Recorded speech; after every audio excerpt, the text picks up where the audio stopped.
Life Rhythms with Ryan Skyy. Observing the world around me, looking inward, trying to make sense of it all. Hey, welcome to another episode of Life Rhythms Radio Show. I am your host, DJ producer Ryan Skyy. I've got my co-host Scott Waldman here with me. Hey, Scott. Oh, we got sound effects on this show now, guys. And okay, special guests for today, which I'm very excited about. Songwriting duo Schmarx Savvy. Hey, guys. Hey. The song you listen to entering into this show is a song called Tokyo, which was written by my guest today, Schmarx Savvy. Tokyo is doing so well in the dance world. It's one of my favorite songs at the moment. And the reason why I chose that song for this episode is because it is all about second chances and forgiveness. And that's what we're going to be talking about today. If you're wondering what Life Rhythms is a radio show that revolves around my personal growth journey. As a music producer and songwriter, I spend a lot of my time observing the world around me, looking inward, and trying to make sense of it all. I've been doing it in song form, and now I'm doing it with my radio show. So each episode, we feature a different personal growth topic. Today, we're talking about forgiveness and second chances. That song Tokyo that I mentioned earlier, the lyrics of it, the singer says, "I'd move to Tokyo if that's where you want to go. Don't have to go alone. You can just let me know. I'd move to Tokyo, to London, or Mexico. I know that I said goodbye, but can I still change my mind? I was just scared, but this time I swear I'm ready. I'd move to Tokyo." When I heard this song, I was very excited to talk about second chances because it's all in the lyrics about going to somebody that it's an old flame that you had a history with, and it's a vulnerable thing to go to this person and to say, to kind of like, you're putting yourself in their hands and you're saying, things will be different this time. Will you please give us a second chance? And there's a lot to that, you know, there's forgiveness that has to happen. The other person has to decide whether it's worth giving a second chance. And so in today's episode, we're going to talk about what is forgiveness and what isn't. There's some confusion about forgiveness, some misconceptions, and also there's a lot of health benefits to forgiving somebody. And so we're going to talk about what are the health benefits of forgiveness. We're going to talk about if you give somebody a second chance, what are some of the things that you should keep in mind before you decide to give a second chance. I'm all about it if it makes sense. So we're going to talk about that when we get back. I'll have Schmarx Savvy with me. We're going to dive into this song. We're going to dive into forgiveness and second chances when we get back after this short break. Welcome back to Life Rhythms Radio Show. I am your host, Ryan Skyy. I've got my co-host with me, Scott Waldman. Hey, Scott. What up? And I'm very excited about our guest today. Songwriting duo Schmarx Savvy is joining us today. Hey, guys. Hello. Hey, Ryan. Hi. What's going on? I'm excited to have you on the show. Guys, listeners, the song that you just heard is a song called Tokyo. The song is killing it in the dance world right now. The artist is Blau. The writers of the song is Schmarx Savvy, my guest today. So far, the song it went number one on Sirius XM Top 20 3 weeks in a row, combined on Spotify and Apple. It's got over 9 million streams. It's a fun song, Tokyo, and we are featuring it today because the topic of today's episode is forgiveness and second chances. And this song, Tokyo, is all about second chances. The lyrics, she says, "I know that I said goodbye, but can I still change my mind? I was just scared. This time, I swear I'm ready. I'd move to Tokyo." And when I read those lyrics and listened to the song, I thought, oh, you know, I haven't been in this situation where I've been willing to move to Tokyo, but certainly I've had experiences where past loves, people I've dated in the past have come back to me, or maybe I've come back to them and asked for a second chance. So today we're going to talk about two separate things, forgiveness and second chances. I'd love to start with the topic of forgiveness, if you guys are down with that. Oh, do it. Okay. Okay. So to get started, I wrote a quote on the topic, which is usually how I start out our shows. And this is what the quote says. This kind of set up our conversation.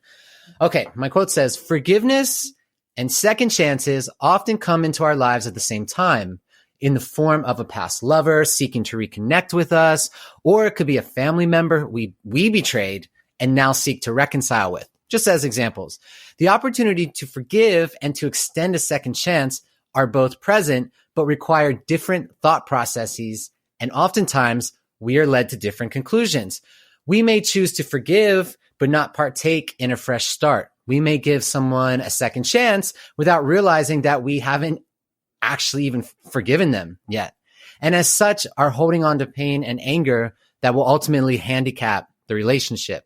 Despite the health benefits of moving on, forgiveness can be a difficult concept for people to embrace. It can feel unfair to have to put in the effort to forgive when the other person was in the wrong. But that's life. So without deserving it, we can experience thunderous injustices. The injury was unfair. The person who created it was unfair. But with the right mindset, we will always have a place and an opportunity for healing. That's Amen. my quote. Amen. Yeah. Yeah. So that's kind of what I want to talk about is forgiveness and second chances. They often go hand in hand, but it doesn't necessarily mean you might forgive someone, but it may not be a good idea to give them a second chance, or it might be. Those are the kinds of things I'd love to talk about today. Full disclosure for our listeners, Schmarx Savvy, and Schmarx, your name is Mark. I'll call you Mark on the show. The two of you are dating. You're a couple. Yes. And you have been the whole time you've been writing? Yeah. Pretty much. Yeah. They Pretty kind of much. Okay. started at the same time. How long has that been that you've been 8 together? years. Yeah. 8 years. Almost 8 years. Yeah. Yeah. 8 Yeah. years. College and med school. Oh, yeah. Wow, that's one way to put it. Yeah. Yeah. That is the only way to put it. That is the only way. That is the only way. You or- two met in Nashville? Yes. We did. Yeah.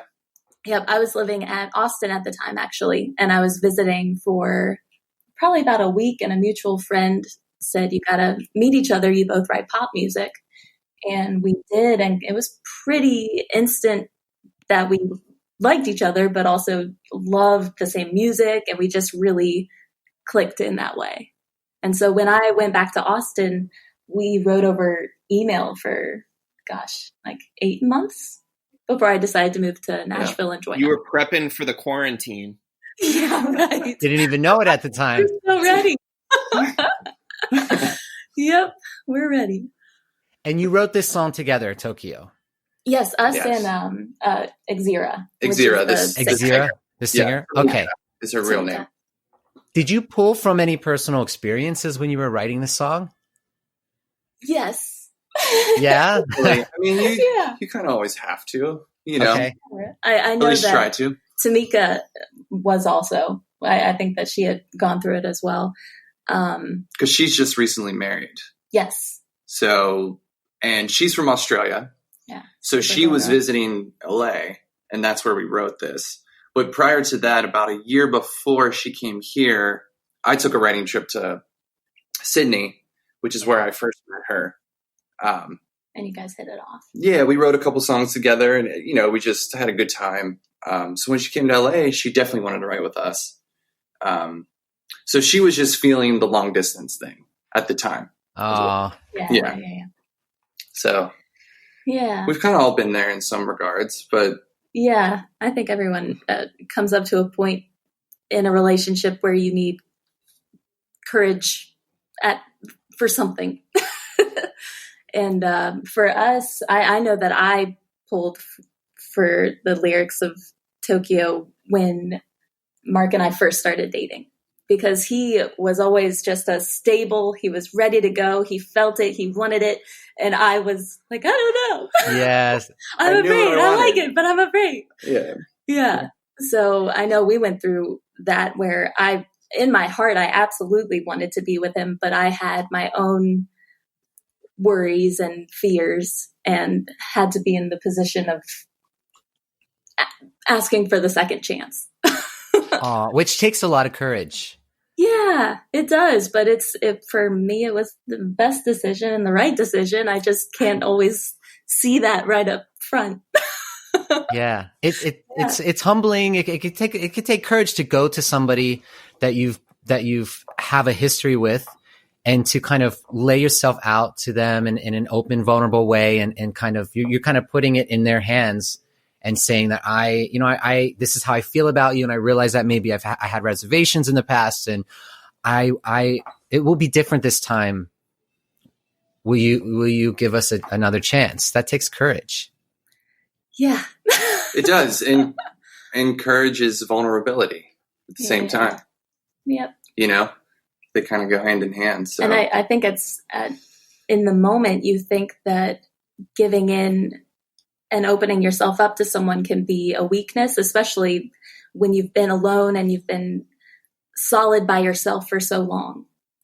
I think that I felt that, where I thought, I'm great on my own. Do I really want to open myself up and take the chance to be weak? But really it's the opposite. It takes a lot of strength to throw it all out there for somebody. And yeah. Yeah. It takes courage to be vulnerable. It does. Yeah. Very true. You know? Yeah. We talked about this on my last episode of Life Rhythms, about how being vulnerable can be seen as weakness, but it's actually an act of courage. Oh, yeah. Well, hey, there you go. Yeah. That's the theme is carrying on in this episode, which is cool. Yeah, that's cool. And that's kind of Tokyo's theme, sort of. Okay. Because I'd move to Tokyo, London, or Mexico. Anywhere you want to go, basically. You just got to let me know. That's not the exact lyrics, but that's close. Paraphrasing. But it's more than just Tokyo. It's like anywhere you want to go. Yeah. Yeah. You know. That's how much I care about you. I will move anywhere to Even another city. Alabama? No. Well, that's I love Alabama. That's pushing it. Yeah. That's a caveat. Oh, we love Alabama. I'll say I don't. But anyway, I realized that I've never been. Is sponsored by the letter S because we got Schmarx, Savvy, Scott, and Sky. Oh, I love it. There you go. Quadruple S. Who do we invoice for I this? told you we're real muckrakers here. We're really delving into your nitty gritty. We almost had the lyric, I'd move to Alabama, Louisiana, or... It didn't rhyme enough. We couldn't think of the third one, so we scratched that. We went down to different... Louisiana, and Hannah. Yes. Hannah, Montana. Hannah, Montana. Montana, there we go. Montana. I love Montana. Truth. All right. I'm a fan of Montana. I love them I love the Western U.S. So pretty. Aww. So this came from personal experience. I'm curious. Did you two have a separation, and then there was a moment where you kind of reconciled, and Savvy, you realized you did want to move forward with Mark? Was there kind of a falling out? Like, was there forgiveness that had to happen, or I'm curious what went down? No separation.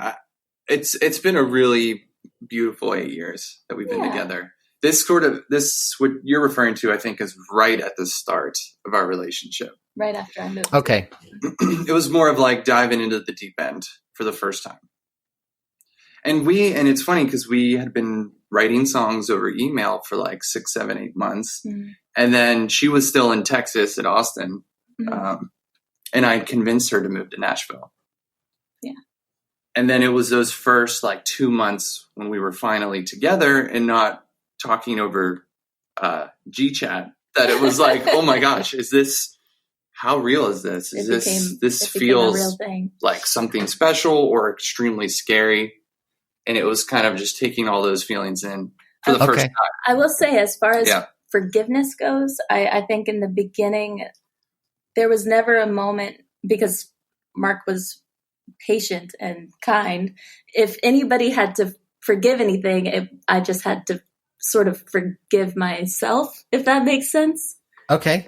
Mark was, forgive the idea that, I don't know, help me explain that. That you weren't maybe ready to start a serious relationship. Or that I was afraid, And I understood because, she had just moved to a new city and, a music city where she was really starting to dive into your career.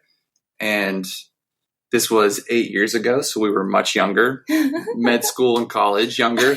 So, I just was willing to wait when something's that good, you're willing to just kind of let it be. And I guess if I put myself out there, but I didn't put pressure on you. And I think that's sort of why it worked out. Yeah. Played it cool. And supported her no matter what her decision was in that regard. So I think, forgiveness is like one of those beautiful and really interesting things, because it's almost selfish in some ways, because when you forgive someone, you really are almost forgiving yourself as well. And that's how you sort of release any of those bad feelings that you might hold on to. And that's why it's such a healing concept. So when you were talking about forgiving yourself, that was probably the most important thing to do. To grow just, and move past it. Yeah, just to let yourself go for it and not worry if you get hurt or it doesn't work out or. Yeah. I get it though, because we were writing some of the coolest songs we had ever written at that point, and there's a weird dynamic that we're together, but we also write music, have a business together, basically. So those first couple months when we started dating, that's what it was, really finding the dynamic. First off, being in the same room together and writing. That was crazy, because we were so used to just sending ideas back and forth through email. Mm-hmm. And then the dynamic added of, we're also a couple. Yeah. Oh, that went into a whole other thing, because, you in a normal writing session, you can give out your ideas and you can give your thoughts. And when it's with the person that you're also dating, it can cross a line sometimes. Am I going to hurt his feelings? Is he going to hurt my feelings? Whatever Yes. That's interesting. I write songs and use inspiration from people I'm dating or have dated or am in a relationship. And I've experienced kind of the awkwardness of them hearing the song and knowing where the inspiration came from. So I can only imagine, I can't really imagine, but I maybe to a little bit of what it would be like to actually be with that person writing the song, sharing ideas. And if it's a topic, if you're sharing these ideas for the song, but it's based on the person that you're writing with, and maybe it's not always a positive thing, that could definitely take some getting used to. Yeah. Yeah. It's going back to being extremely vulnerable in the room. Really. Like if we're writing with someone else, or like writing with another artist or something, and then Savvy starts talking about some personal thing she has. And I'm just sitting there and I'm wondering, wait, is this about us? Like, oh goodness, what I gotta. Is she trying to write a song? Do we have to talk about this or something? Yeah. But no, I think we got. I mean, that I never certainly really don't happened. think about that anymore. We were really, we were fortunate to never really have that happen. So yeah. Well, because when you're songwriting, you have to pull from your past experiences, whether it's with that person or with the dude you dated when you were 19 years old. Fuck that guy. He's out of the picture. Yeah. Actually, he's a great guy. Like, we all are friends. It's fine. Yeah. Actually, I don't know who that is. I don't either. It's like the male equivalent of Karen. Oh, Karen. Yeah, Mark, you mentioned about how forgiving could maybe be seen as an act of it's kind of like a selfish thing, because it's more about for you. And that's an interesting point. When I was researching about forgiveness, I came across the health benefits of it. And what I found was that studies have shown that people who report higher levels of forgiveness, they tend to experience decreased depression, decreased anxiety, lower levels of anger. And even among couples who have experienced betrayal, those who forgave experienced more satisfying relationships.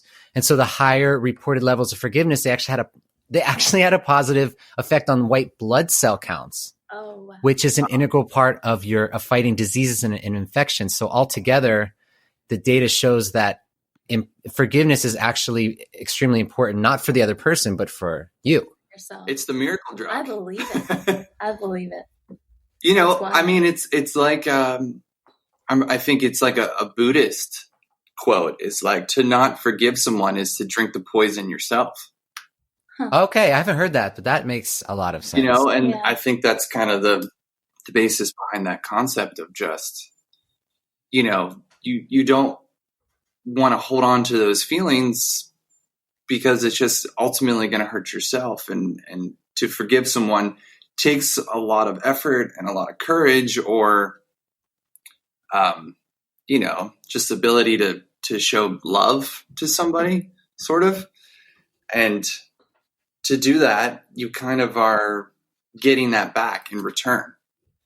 And I think that's why the science proves that it's good for you. Wouldn't that be amazing if in health classes that you grew up taking, they came at it more from that direction? Right? That would be incredible. Yeah, we don't learn any of this stuff in school. No, we should. I think the times are changing, though. I know. I feel like with the way world is going now, I think those kinds of thoughts and the way school is going to be different. Maybe those concepts and things will be taught. Just how They powerful can teach it in math class, because if your life is like a pie chart and like 25% of your life is filled with anger and resentment towards person X or person Y, then it's going to be consuming you. Oh my gosh. Don't turn this to math, please. Well, I'm trying to make it more scholastic. Scott, I think that's brilliant. No, I love it. I think the whole world is math, so I love that. That's all right, Schneider. It's all apple pie and cherry pie and any kind of pie you want to make it.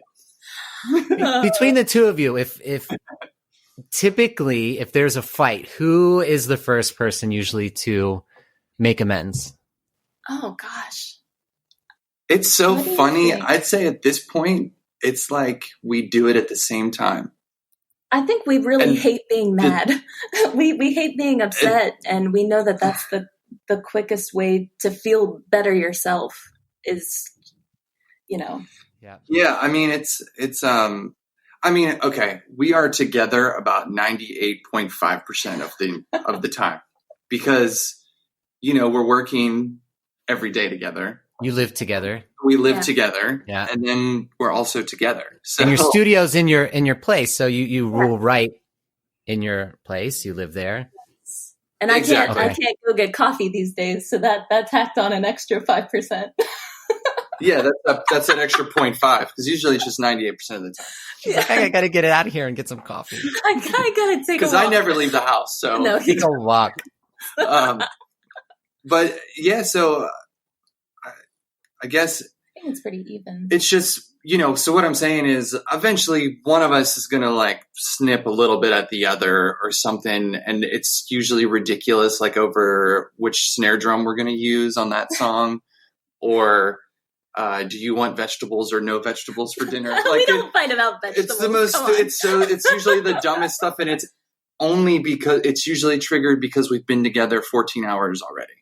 And you know what I mean? And then I think you might say something or I might say something and then the other person will sort of maybe sometimes we react in the same way. We just said it to each other. Yeah. And I don't know. I just think after 8 years, after being together for so much of that time that we catch it very quickly now. And that's just like a beautiful thing. So that's why I was saying, I feel like if I started and then you do it, usually, we look at each other immediately and just give each other a hug because it's the best way to say what you really meant. Yeah.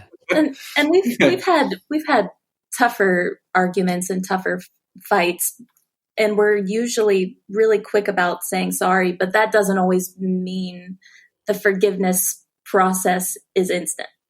Okay. Sometimes it takes some time, and it takes saying sorry more than once, or it Let's dissect forgiveness a little bit. What I've noticed when I was researching it for this episode is that there's misconceptions about what forgiveness is and is not. We can go over that. And then also I found that people listening may be thinking to themselves that they're not very good at forgiveness. It's a skill and not everybody is as equipped to forgive. And it's easy to kind of think of yourself as like, well, I'm just not very good at forgiving people. I hold grudges. It's just who I am. And what I want to say to listeners is from what I'm learning is that you can actually teach yourself to become more forgiving. And it's something that over time you can get good at. Like you two are talking about your relationship. Maybe in the beginning, it wasn't as easy. And now you're saying you both come to each other at the same time and you both quick to forgive and move on because you've kind of, it's like a skill. You got good at it and you see the benefits of it. Yes. Yeah. And Sure. okay, so I came across, so his name's Dr. Ruben Kodam, and he's a clinical psychologist. He's working in Los Angeles, and he says there's three main components to forgiveness. The first one is gaining a more balanced view of the offender and the event. Okay. So that's the first component, like gaining a more balanced view. So I kind of take that as, I guess you're putting yourself in their shoes, maybe trying to be more empathetic. Yeah, exactly. Just catching both sides of the argument, the perspective that you are arguing against. Yes. Objectivity. Yes. Huh. The second component is decreasing your negative feelings towards the offender and potentially increasing compassion. Okay. Yeah, that's probably the hard. That's got to be the hard part. I feel like. I think number 3 is actually the hardest. Okay, they're just getting harder as you. Yeah, they're getting the third one. The third one is giving up the right to punish the offender further or to demand restitution. Okay. Yeah. That is tough. You know, that immediately just reminds me, I think, of another Buddhist quote: "Would you rather be right or happy?" Both? That kind of hand in hand. Or both. Or both. Some people fight for both. Come on, Scott. Come on, bust out your pie chart. Where does that go? On the pie chart, shut up. 18% is shut up. Wow. Yeah, and Oprah said that forgiveness is giving up the hope that the past could be any different. Okay. So it's kind of like acceptance. You're accepting, okay, I'm accepting what happened. I'm going to try to put myself in this person's shoes to maybe understand, not to say it's okay what they did, but at least if I can just kind of like separate myself, decrease my negative feelings, and just think about where were they coming from? Why did they do what they do? And maybe if you have an understanding from their perspective, it doesn't make it, it's not like you're making it okay. It's just maybe you're having a little bit of peace of understanding. Well, I understand where they came from. I don't agree with it, but at least I kind of understand more. And I'm also giving up. I'm accepting what happened, and I'm accepting that I can't change the past. There's no point in continuing to punish them. The best thing is to accept and to move on. Doesn't mean you have to move on with that person in your life. It's just you're kind of bringing yourself to peace with the situation and moving forward so you don't experience all of this negative stuff that comes up. And that's only affecting you, really, right? Like the negative feelings. True. Yeah, it sounds like you're sort of describing to forgive but not forget, kind of. Sort of. Yeah. You know what I mean? And if you can truly forgive that person, not forgive and forget, but then really hold on to that grudge. It's more like you don't have to agree with it. You don't have to always accept it all the way at first, but putting yourself in their shoes and maybe realizing why they did that or why that happened is so beneficial for both people. Because, you know, what's cool about this, it's almost like a reflection of a mirror. Because if you do that, the person who's potentially hurting you maybe can see that compassion that you're giving. And because maybe their defense will go down because you're not kind of pushing against them anymore. Exactly. Yeah. I think that it's really hard for people to completely understand that another person doesn't think exactly the same way that we do. I think there's forgiveness in realizing that too, because we all have our stories and we all have what we believe is right and wrong. And sometimes that doesn't match up all the way just because we're different people. Yeah. Huh. Awesome. Yeah. So those are the 3 components of forgiveness. And we touched a little bit about what forgiveness is not. Forgiveness does not mean you're letting the person off the hook. It's not the same as justice. It does not require reconciliation, and it is not a sign of weakness. What forgiveness is, according to Bob Enright, I'm going to quote him. He's a PhD. He's a psychologist at the University of Wisconsin, and he pioneered the study of forgiveness for 30 years. And according to Bob Enright, He says that many people think of forgiveness as letting go or moving on, but there's really a lot more to it. True forgiveness goes a step further, offering something positive, empathy, compassion, understanding toward the person who hurt you. That element makes forgiveness both a virtue and a powerful construct in positive psychology. That's what Bob said. Smart guy.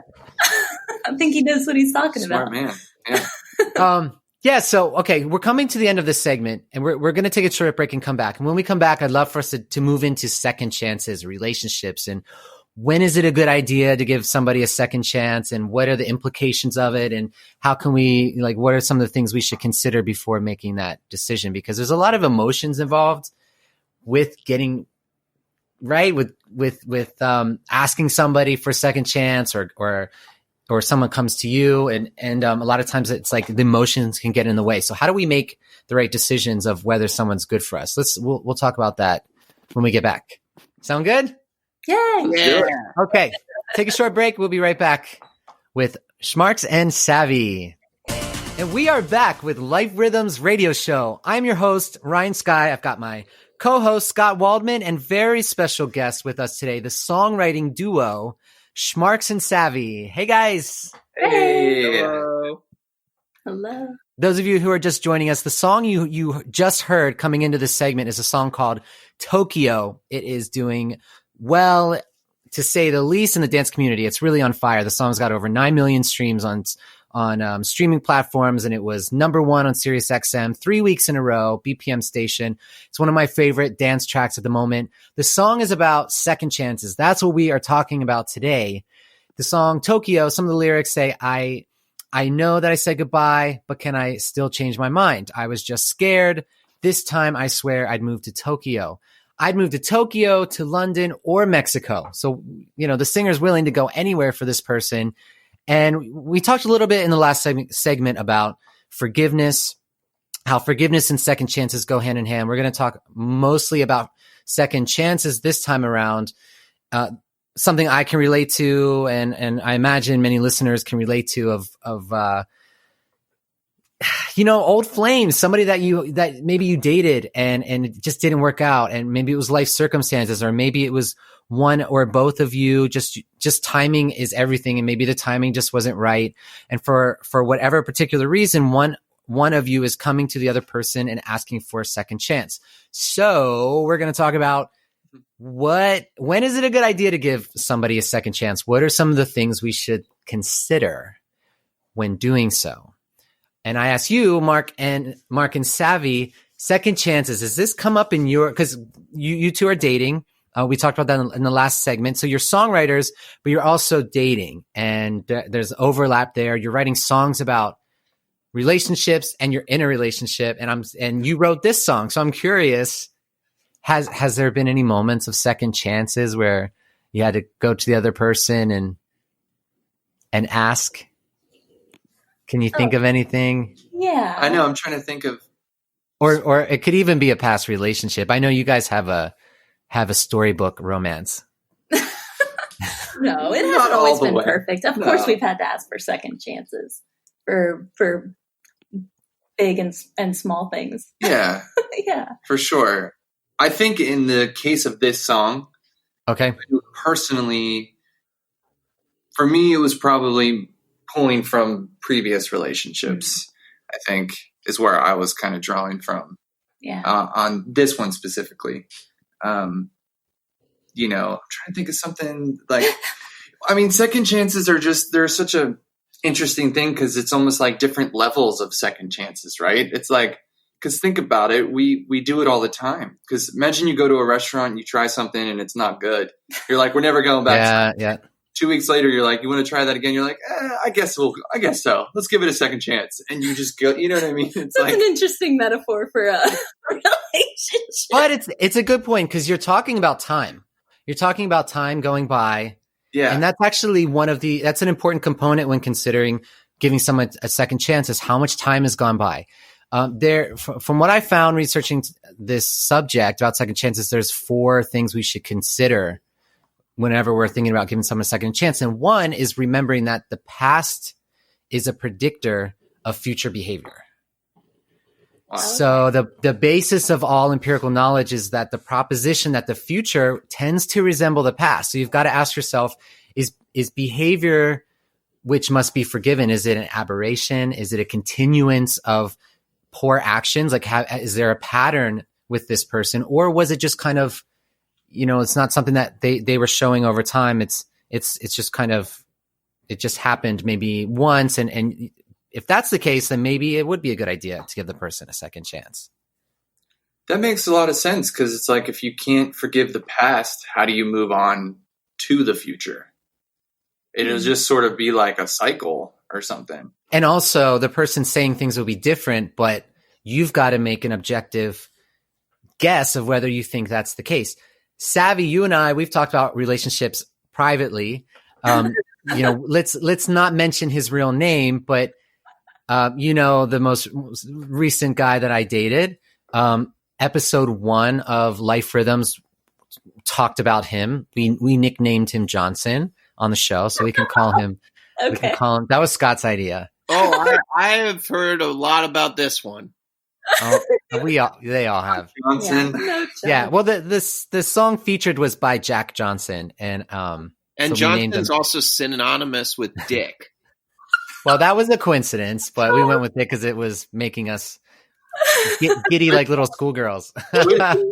Which Jack Johnson song was it? Not Flake. It was Sitting, Waiting, and Wishing. Not Flake. Oh, yeah. Nice. Yeah. And so Sitting, Waiting, and Wishing, he's talking about a girl who is got walls up, and she's just like has him at a distance, and he's waiting around for her to change, for her to show up for him the way he is for her, and he's getting frustrated. And the reason I bring that up is just this whole thing about the past predicting the future. Savvy, you and I, we were analyzing what was going on with Johnson, and there were many, many, many patterns repeating themselves. Yeah. And he has reached out to me since then, and I've continually have decided not to give him a second chance. Doesn't mean I won't in the future, but so far I haven't seen any change. I see the same patterns of behavior. So that's number one here is looking at whether there's patterns and also time. Not enough time. I don't believe enough time has gone by that Johnson is actually any different than what he was when we dated. Yeah. Yeah. So, and there's also a difference between you would be more on the fourth or the fifth chance that you'd given. Yeah. You gave second chances, and you gave benefit of the doubt, and you trusted, and yeah. He gave a second chance a second chance. Yeah. I did that consciously because at that point I hadn't seen a pattern of behavior yet. And so I thought, I'm going to give this person a few months. I am going to give them a second chance, and let's see if I start to see a pattern. And I absolutely did. And then that's when I walked away. Yeah. Yeah. You need time to change and time to heal, But I think that you learned a lot about yourself by giving a second chance, which I don't know. I think that's a good point. You should always give a second chance unless it's just a terrible situation. Unless the meal you got at the restaurant stinks, I would not go back to that restaurant. But we care a lot about food in this house. Yeah. Ooh, love it. That's a good point. That was something consciously that I did consider, was that I noticed that I was growing a lot from this interaction with Johnson, and I gave him a second chance because I kind of wanted, it was a test. I wanted to see if I was going to see patterns of behavior, and B, I also saw that I was growing. So I thought to myself, as long as I'm still growing from this, it is worth it, because at the very least, I'm going to keep growing. And then it got to a point where I wasn't growing anymore, and that's when I walked away. Yeah. So that's number one. The second thing to consider when giving someone a second chance is the offender genuinely remorseful? Oof. Ooh. Ooh. And how do you really know that? I was just going to say, it's a hard one to determine. Like, there's a lot of trust almost on number two of giving someone a second chance. I guess they kind of have to show and not tell for that. Yeah. Which also comes with time. That's a good point. Like, your actions will speak louder than just the words "I'm sorry" for the 100th time. And it's difficult to assess, especially if you're dealing with someone who's manipulative and they're really good at the tears and the words and saying all the right things. And they're kind of like pulling at your heartstrings. Yeah. It's difficult to kind of look through that and to make it and to try to see if they're genuinely remorseful. Well, I really liked when we would talk heart to heart on Johnson. Uh-huh. I liked that you always you really tried to analyze where he was coming from and why his history might have caused him to do the things that he did, which you have to come up to a point where you can fall back to the forgiveness, forgive them for acting the way that they do, but you had to sort of draw a line at some point, you know? Yeah, that's sort of touching on like the empathy we were talking about with forgiveness. Yeah, that's true. Kind of connect. I did. I tried to understand where he was coming from, and it did help a lot. I had much lower levels of negative feelings towards what I was experiencing. I kind of like was able to just be chill and move through it and just kind of a wait and see mentality. And it helped with my anxiety and stress levels. And yeah, that's good. That's good. So are they genuinely remorseful? Number 2. Number 3, do they have regret for their actions? And the best way is to challenge them, tell them why what they did was wrong, and then to see how do they respond. Do they accept their actions and just apologize, or do they try justifying what happened? Gotcha. It's almost like you're leading the way to see if they are growing as a person. Kind of. I don't know. It's almost like you're gently nudging them to see if they have actually grown, no matter how much time has passed. You know what I mean? Because if like you said, if you get defensive, that's your immediate reaction, then it kind of is a flag of like, oh, so you're still holding on to something. You're still holding on to this, you know? Yeah, you can kind of gauge their level of growth a bit by how they respond. If they just genuinely accept it and they own up to what happened, then you can see, oh, wow, there has been some change here. True accountability. Yeah. And that leads to number 4. The last one is to examine their insight into and judgments about what the cause of the problem or offense was. So ask if they could go back in time. What might they do differently? Then find out the reasons for their response. Do they accept blame and have a reasonably objective view of themselves, or are they blaming others? Wow. Oh, this makes me feel like I shouldn't ever give anyone a second chance. Second chances are tough. I have a point on that. Whenever someone says, I'm sorry, but they're not sorry. When they just say, I'm sorry, then it feels sincere to me. Because if you say, I'm sorry, but you're justifying your actions and you're making an excuse. So maybe that's a way to look at it. Yeah. That's an easy way to kind of determine if they're genuine with their apology or not, I guess. Yeah. And a lot of times people go back to exes for the wrong reasons. A lot of times it's rooted in fear and nostalgia. They could be fearful that maybe they started dating other people and it didn't work out and they're fearful of being alone. So it really doesn't necessarily mean you're a good fit for them, but it's more of like they're starting to fear being alone and you were the most recent thing that felt kind of worked for them. So, and then they start thinking nostalgically about like the mind has this ability to they say look through the past through rose-colored glasses. And scientifically, they've done studies that the more time that goes by, the more difficult it is for the mind to remember negative aspects of any part of our lives. And it's actually it's a survival mechanism, because as we start letting go of these negative things and we're focusing more on the positive, it lifts our spirits, and it's good for our well-being in the sense that maybe you're feeling better, but you also could be setting yourself up to getting re-involved with somebody that's just going to cause all these negative things to come back. Oh, we actually lost the internet cut out, so we missed that last sentence you just said. Okay.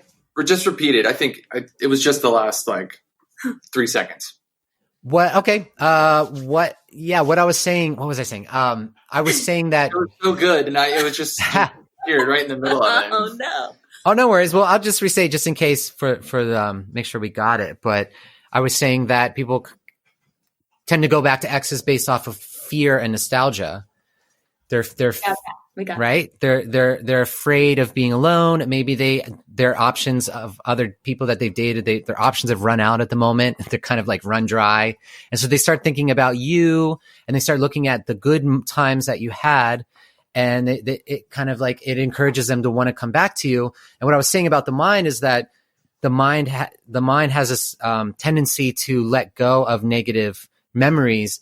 The more that time goes by, it's hard to remember the reasons why you broke up and all of the little details of why it wasn't working. And you start to just remember the little highlights of like all these inside jokes and these fun times you had together. And you start thinking, oh, maybe it wasn't so bad with this person. And then they come back to you. And the reason I bring that up is just, you guys were saying it's hard to make a guess of like whether it's a good idea to give someone a second chance. And when they come back, you have to assess, like, have they really changed, or are they just coming back for fear and nostalgia with you? Right. Yeah. I guess it's also what exactly does a second chance mean? Because if you forgive someone and you are not angry at them anymore, but you don't necessarily date them again, or, have a relationship, you are still in a way giving them a second chance, because in your heart, you're giving them a second chance to be a person that you care about. But that doesn't always mean that you need to go date them again. Like all or nothing, I guess. Yeah. You're giving them a second chance in a macro sense, not a micro sense. Oh, thank you. There you go. Oh, yeah. I like that. Scott with his nuggets of wisdom. I know. Remember. And by doing that, it could lead to actually rekindling it together again. So yeah, you know, so that's, to go macro is actually not a bad path to maybe see if it could become something more real when giving second chances. So you're not just opening your chest open, and then if it doesn't work out, you just, your heart got hurt again. It's more like you're opening the door for them to see where it goes. Yeah. And there's another point of something that I still experience. I wouldn't say I struggle with, but I still experience this with Johnson, is that if you still love the person or have feelings for them, it kind of makes things cloudy, a little complicated if they were to come back and ask for a second chance, because you still have these feelings. But what I've learned is that love alone doesn't indicate that things are going to be any different. Yeah. Especially if the relationship was unhealthy. Like if the other person never worked on the relationship, if there was any kind of abuse, which there wasn't in this case for me, cheating, which it doesn't really apply, or they just didn't love you the way you deserved. Still having feelings for them doesn't mean it's going to change anything a second time around. Yeah. Yeah. But when they come back and they say it's going to be different, and you still got these feelings, you're like, oh, well, maybe we should do this. Yeah. And that could be, it could be from the fear of like losing something that you think is comfortable, and not knowing, like going into the unknown. And right. So that's why you hold on to something that might not be the best for you, but it's better than nothing. Mm-hmm. So you stay in there. I have a lot of friends that are going through that with their relationships. They've broken up like 5, 6, 7 times.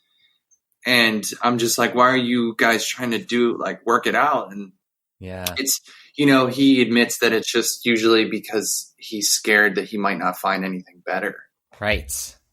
And that's the fear of or just remembering good times. Sure. But that reminds me of the thought of something we hear all the time is are you in love, or are you in love with the idea of love? We hear that a lot, but right. It rings true a lot too. Like, are you just feeling, maybe you're just feeling lonely and you just miss the comfort of having someone? Mm-hmm. And is that the reason why, or is this actually the one? Is this person actually the one for you? Yeah. And I don't want to be Debbie Downer on giving second chances. I believe in second chances. And for those listeners who are, if you're in a situation where you're considering it, there are times when a second chance is warranted.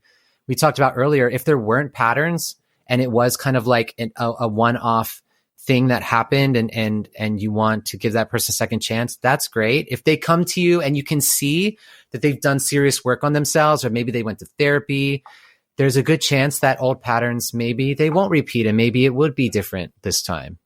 That's just growth. You just made me realize, when we wrote Tokyo, we wrote about the moment where you ask for forgiveness. But in my mind, I never really imagined what the next part would be. Like what happened right after the song. Did he forgive or did she forgive? I didn't really think about it. Well, that's the next song to be written. Yeah. Alabama. Yeah, I love it. Yeah, we'll bring it down, bring it back home. Yeah, I'd like to think that the person would have given them a second chance.